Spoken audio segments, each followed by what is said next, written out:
We're inviting you to enjoy Britain's most beautiful gardens as chosen by some of our most prominent personalities.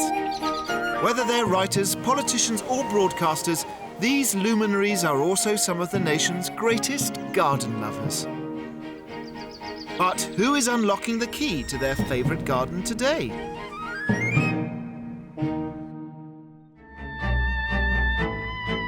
We've come to rural Oxfordshire, where the gardens at Rousham Park have been nominated by a well-known personality. We'll find out why as our famous figure takes us on a personal journey around these stunning grounds. Rousham Park House was built in 1635 by Sir Robert Dormer, and to this day the estate is owned and run by the Dormer family. Much of the gardens as we see them today were created in the 1730s by the painter and architect William Kent, and they've remained largely unchanged as an example of his highly influential work. For 2 centuries, Rousham Park has welcomed garden-loving visitors, and amongst them is a legend of British broadcasting. He's a journalist who hit our screens in 1972 as the face of an iconic children's news programme. These days, he reports on current affairs in the countryside, and although his work has taken him to all corners of the UK, he didn't have to look far to choose his favourite garden. Well, I moved to this part of Oxfordshire about 6 years ago now, and what a delight it was to discover that just around the corner, really, is this fantastic garden. In my job over the years, I've travelled around the UK, almost every bit of the UK, I think, and I've been to lots of stately homes and country houses with wonderful gardens. But to me, this is the best of the lot. When I do come, I get a fantastic feeling of relaxation, and you can come here and kind of totally escape. Today, John will be guiding us around Rousham Park and sharing his passion for these glorious gardens. We'll hear how the current Dormer family maintain the legacy of their forebears, and we'll meet the experts who keep Rousham looking so radiant. John will also get the chance to make a mark on the garden that has been his firm favourite since that very first visit. Well, it was my wife who discovered this place, really. She came here with some friends and came back raving about it, really, saying it was the most wonderful place. So I came to have a little recce, have a look around, and she's absolutely right. I mean, I fell for it straight away. And what I really like about it is that it's not been spoilt. It's exactly as it was when it was first conceived. Rousham Park is near Bicester in the very heart of Oxfordshire. Focal point of the estate is the Jacobean-style manor house, which is flanked by a walled garden with 4 formal compartments. These are linked by a flourishing herbaceous border, which is full to bursting with geraniums, asters and delphiniums. The walled garden then opens up to reveal 20 acres of sculpted landscapes, manicured lawns and clever architectural detail. The gardens were originally designed in 1719 by Charles Bridgman, who created a formal layout in keeping with the fashion of the time. But when William Kent arrived in 1737, he had new ideas. A recent trip to Italy had inspired a love of classical architecture, and he brought his Roman influence to Rousham Park. Well, I always like to stop and have a little rest here. It's well situated about halfway along the walk, and it was designed and built by William Kent, very much in the classical style, which he loved, you know, with the Greek columns and things. And I suppose in the olden days, the family, when they were on a walk, would either shelter from the rain or take a break from the sunshine in there. It's actually called the Temple of Echoes, and that's because if you shout across the valley to the distant hills there, the sound is supposed to reverberate back. So, hello! No echo. But I suppose that's because in those intervening centuries, the trees have grown up and they're baffling the sound to some extent. But I'm told that if you come here late in the evening when everything is really quiet, the echo does come back. So the temple lives up to its name. Hello! Kent's love of all things Italian can also be seen in the sculptures that he playfully positioned all around the garden. And this one is the dying gladiator. He's taking his last breath, and he's already dropped his sword. Look, and when I first saw it here, it made me laugh a little bit. Not because of his plight, but because there are dying gladiators all over the place. Lots of stately homes have them. The last one I saw was at Castle Howard in Yorkshire. And apparently what happened in the 18th century when the landed gentry did their grand tours of Europe, when they got to Italy, they saw these wonderful, famous statues, and they said, well, I'd like some of those in my garden. And so they ordered job lots from sculptors, copies of them, and one of the favourites was the dying gladiator. William Kent's influence was about more than just classical details. He was an accomplished painter, and at Rousham he saw how the undulating natural landscapes could be used to create stunning vistas. It was a naturalistic approach that was radically different to the formal geometric designs that had gone before, and it would prove highly influential. Budding landscape architect Capability Brown built on Kent's ideas and created the English landscape movement. This quickly became the new vogue and went on to dominate 18th century garden design. Kent's huge influence makes Rousham Park a significant spot in the history of British gardens, and it's carefully preserved by its current owners, the Cottrell Dormers. Angela Cottrell Dormer has lived at Rousham for 40 years and has gained an appreciation for features such as the Veil of Venus, which typified Kent's design. It's almost like a still life.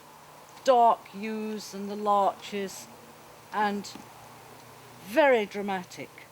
And what was William Kent like? Because a lot of people I have didn't never know heard him. of him. I know. He's very much a sort of experts person, a pundit, people who know about garden history.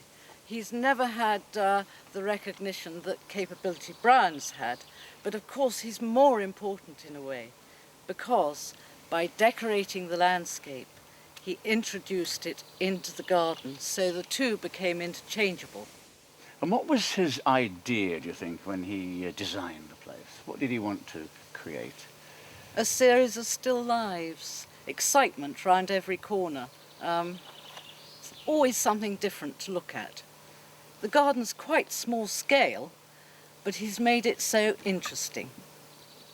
And a lot of it is the same now as it was when he designed it, isn't it? Yes, apart from the growth of the trees, because gardens, as you know, are ever changing. They're living things, but otherwise it hasn't been touched. So if he came back today, he'd recognise lots of things. Yes, I think he would. And why do you think William Kent was given the job? Because he wasn't a recognised landscape architect, was he? No, but he was terribly talented. He was so talented at so many things, and he loved buildings and statuary and Italy, and he was asked to do some work in the house and modernise it and extend it and embellish it. And I suppose one thing led to another. Yes, so the house and the garden became one, really, in his eyes. Yes, good point. And these days, although you have visitors, it's still very much your private house, isn't it, and garden? Yes, and we want everybody who comes here to feel that they're discovering it for the first time, that it's theirs and they can enjoy it for the day. I'm afraid we did have to stop children because we had great gangs of them, and their mothers were always losing them, which was rather worrying from the point of view of one's public liability. And also one climbed a statue and his leg fell off, and we What, the statues or the child? The statue. The statue, thank heavens. So are you ever tempted to make the place more commercial? Because, I mean, there's no tea shop, is there? There's no ordinary shop. Certainly not. We want people to enjoy it just as it was meant to be enjoyed. People come for so many different reasons. They come to have love affairs, they come to look at the architecture, they come to look at the plants, they just come to sunbathe. Maybe they'd like to come for a cup of tea as well. Well, they bring their own. Rousham may have been a recent discovery for John, but his celebrated love of the outdoors began as a youngster. When I was growing up in Leeds, I was very lucky that we were quite close to the countryside. My mates and I, we used to get on our bikes, you know, on the evenings or at weekends and head off way out into the countryside. We used to go climbing on the rocks and things, and to, you know, see a badger snuffling by your tent flap in the middle of the night. It's quite an eye-opener to the countryside, and we quickly got to know and love being outdoors. We had a very small garden, really, a little lawn at the front and vegetables and another small lawn at the back. My parents were both very keen gardeners. They loved their roses in particular, and they loved growing raspberries and strawberries and things like that. And I must admit, I was never really very keen when I was young on gardening, and I had a wonderful excuse because I seemed to have an allergy to soil, and whenever my hands got soil on them, I broke out in a rash. So, but unfortunately, gardening gloves were invented, so that stopped that excuse. And I'm quite a keen gardener now, but my wife is the gardener in the family. I'm the helper. She's the planner. She knows the names of all the different flowers and plants and where they should go and where they're not going to crowd each other and things like that. I put things where I'm told, you know, and mow the lawn and things like that. But I enjoy that, and it's a great satisfaction, I think, just after a busy week, just to sort of lose yourself in your garden. Today, John has the opportunity to take his gardening skills one step further and leave a lasting impression at Rousham Park. Dense woodland accounts for 5 acres of the estate, and it's here that you'll find a plant that takes head gardener Anne Starling months to maintain. But wandering around the gardens, you can't help noticing there's an awful lot of laurels. There's a lot of laurels down here, yes. William Kent underplanted most of the landscape, all underneath the trees with the laurel. He loved the carpet effect. It made such a wonderful, glossy feeling to the landscape. And I suppose there's a sort of classical connection as well because of the, you know, the laurel wreaths and things. That's right, yes. And yes. he liked all that kind of thing. Yes, he did. He was very keen on that. But I bet there are times when you wish you hadn't had this idea. You know, they take a lot of managing, don't they? They do take a lot of work, yes. They take 4 of us 6 weeks to prune by hand. But we also like them because they do keep the weeds down. Well, I can't help noticing that there's some up there, looks, which are much higher than the others. Yes, unfortunately, last year when we came to prune them, there was a wasp nest in there. So we had to leave them, but we thought perhaps later on you might like to give us a hand to prune them. You sure the wasps have gone now? It's gone now, yes. OK, then, yeah. Fine, yeah. thank you. Helping with the laurel will allow John to add a personal touch to the garden he loves. Well, I'm a bit of a reluctant gardener, really, you know, but it's actually a pleasure to be asked to help out here, to do something, because I've been here many times. It's given me so much pleasure, this place, so it's just, it's nice to be able to put a little bit back. We're in Oxfordshire, where well-known broadcaster John Craven has chosen Rousham Park as his favourite garden. I fell for it straight away. And you can come here and kind of totally escape. We've delved into Rousham's history, and John has seen how he'll be contributing to the ongoing maintenance of this Oxfordshire haven. They take 4 of us 6 weeks to prune by hand. For John, Rousham Park offers an oasis of tranquility just miles from his front door, and it reminds him of all that is great about the British outdoors. Just look at this view. I mean, this is a quintessentially English landscape. You can imagine generations of painters, watercolourists, painting this view as the Cherwell just meanders round the bend here, rushes on the sides of the banks. It's an absolutely perfect view in almost any weather, any time of year. This is spectacular. And my first impression here was how uncommercial it is. I mean, a lot of stately homes, big houses, have their gardens open to the public, and they have tea shops and gift shops. You can take home a souvenir, things like that. Here, you pay your £4 and that's it. There's no tea shop, there's no gift shop. You step back in time to a garden as it used to be. If you're having a picnic, well, you can more or less choose your spot, because you're not going to find dozens of other people having a picnic in the same place. It is quite a change to come to somewhere where you don't have the normal family noise going on all around. After years of visiting Rousham, there's one spot that has won a special place in John's heart. I mean, to me, this is the best bit of all about Rousham. This is the sort of the heart of the garden, the rose garden. It's a beautifully symmetrical piece of art, really. Each group of roses surrounded by a low hedge, beautifully manicured, perfect topiary work here. There's this sense of permanence here that the pigeonnery over there, a beautiful building, it really sort of dominates this garden, and pigeons and doves have been using it since the 1680s, and when they've taken off from the top there, they've flown over a garden which hasn't changed in all that time. It's a beautiful, peaceful place, and after all, the roses are the symbol of peace, aren't they?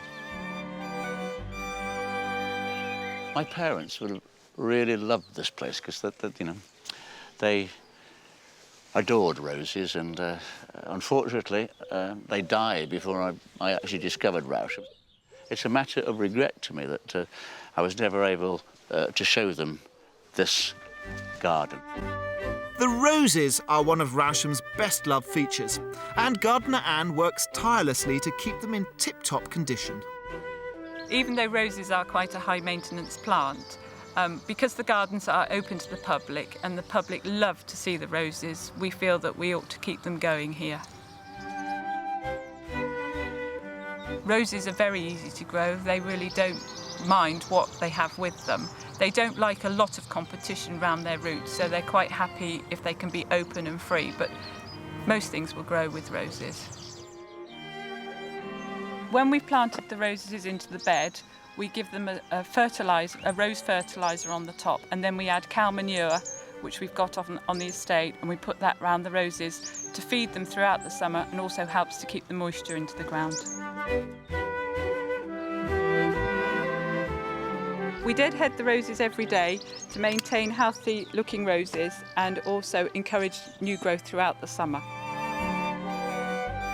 Adding to Rousham's riot of colour are several stunning species of sweet pea. These hardy annuals come from Italy, and between June and September they'll light up any garden with their pink, purple and white flowers. Sweet peas are easy to grow from seed and can quickly reach several feet in height. But for John, there's a somewhat larger Rousham resident that stands tall in his memory.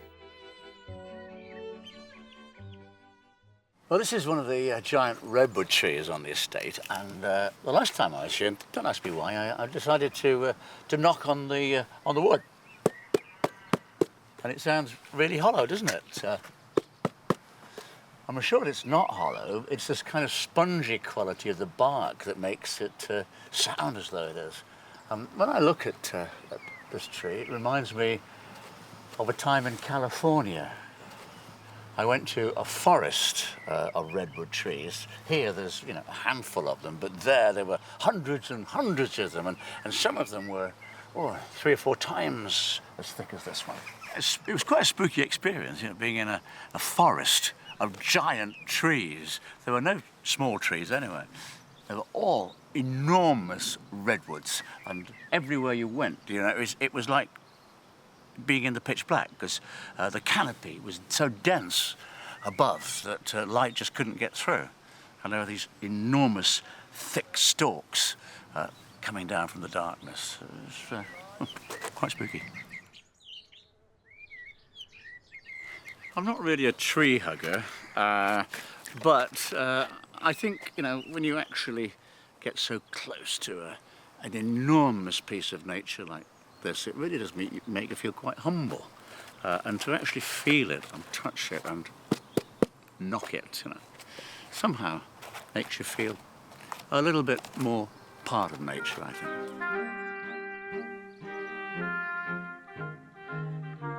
Rousham Park is less than 15 miles from the centre of Oxford, and Birmingham is within an hour's drive. gardens are also a short walk away from Hayford train station, which runs direct services to London. The gardens are open all year round from 10 until 4:30, and admission is less than £5.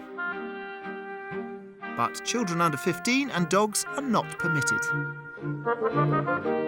Rousham welcomes 10,000 visitors per year, but only the lucky few are invited to don their gardening gear and help out. So what's the technique then? We have to cut to where the last year's growth grew up to. It doesn't matter if you don't get to a leaf joint, but it does look neater if you get to a leaf joint because then it stays nice and green. So the current growth is green and then Yes, down below that's it's brown. So It's that's harder, where you cut at that joining point. Right.